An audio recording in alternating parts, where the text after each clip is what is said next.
Hello and welcome to VR Reviews. Today we're reviewing the DCUC signature series, Doomsday Unleashed! So yes, here we have Doomsday, the final figure from the DCUC line. Quite possibly the best DC Comics-based action figure line of all time. That's what this hand motion means. Anyway, he is great. He's the last figure and honestly probably at least one of the best, if not the best. I think he's the best one in my opinion. He is massive and great, and Doomsday as Doomsday could Doomsday be. Doomsday. So yeah, he's just awesome. Let's go ahead and zoom in for the articulation, sculpt, paint details, all those sorts of things. Alright, starting off with a quick size comparison. Of course, here we have Doomsday. Here's our standard Marvel Legends 6-inch Protector and our 3 3/4-inch Marvel Universe Wolverine.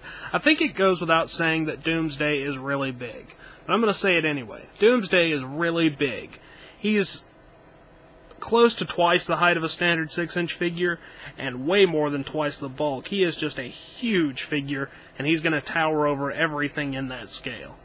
And of course, he's way, way bigger than a 3 3/4-inch figure. Now let's get the other two out of here and just look at Doomsday. Alright, moving on to our 360 spin. Here you can see Doomsday.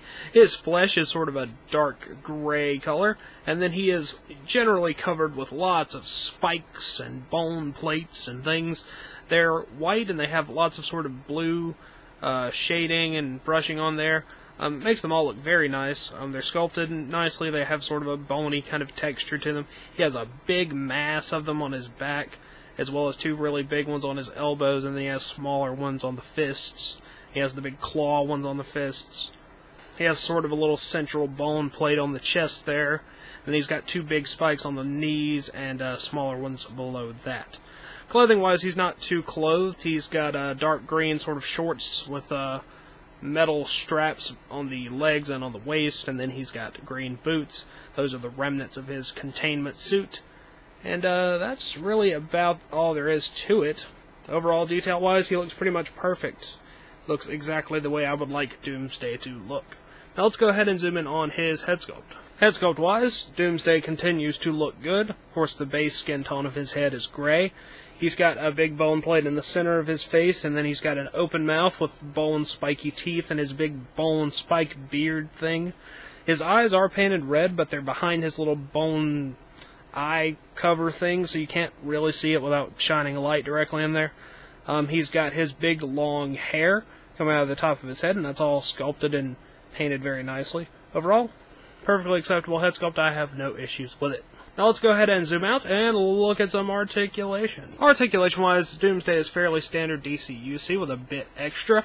He's got a ball peg head that's actually able to go back and forward really well and rotate. Ball joint shoulders, those go in and out, forward and back. Bicep cut, single joint elbow, wrist cut, abdominal joint goes forward and back, waist cut, DCUC hips, in and out, forward and back. He has a thigh cut, single hinge knee, boot cut, ankle hinge, and a little bit of a pivot too. So you get pretty much any articulation you would really need, and you can get him into plenty of Doomsday-esque poses. Now, Doomsday does come with one accessory, so let's go ahead and look at that. Accessories-wise, Doomsday's one accessory is his torn piece of Superman's cape. It has holes in it specifically designed to hang from his fist claws, and is all shredded, and it's a nice little addition to mimic the death of Superman. So, yeah, that's pretty cool. Now, let's go ahead and move on to Doomsday's packaging. Doomsday has several layers to his packaging. This is the big white shipper box, and these are very big boxes. It has the bloody Superman logo there on the front, and then on the back it says a bunch of stuff about Doomsday. And then you get the actual box that the figure is in, and it has a slip cover with nice artwork of Doomsday here. It's got a little window there, so that's where Doomsday's face would be. And you can rotate that around and look at all the Doomsday goodness. And then once you take that off, you have sort of a clear fish tank style box. Signature series Doomsday down there at the bottom. On the side you get the destroyed Superman cape, and on the back you get some more description-esque stuff. Provided you use this box, or possibly the other one, this figure is good for in or out of package display. Just don't use the big white shipper box. So yeah, Doomsday. Alright, that wraps it up for Doomsday, so until next time, goodbye! Hello, you've just watched one of my videos. Feel free to like, comment, and subscribe if you enjoyed my videos. If you didn't, run away and never return. Also, feel free to check out my other channels, Venom Raptor for all my variety gaming content, and VR Reviews for reviews of various action figures and collectibles. Thank you, and goodbye.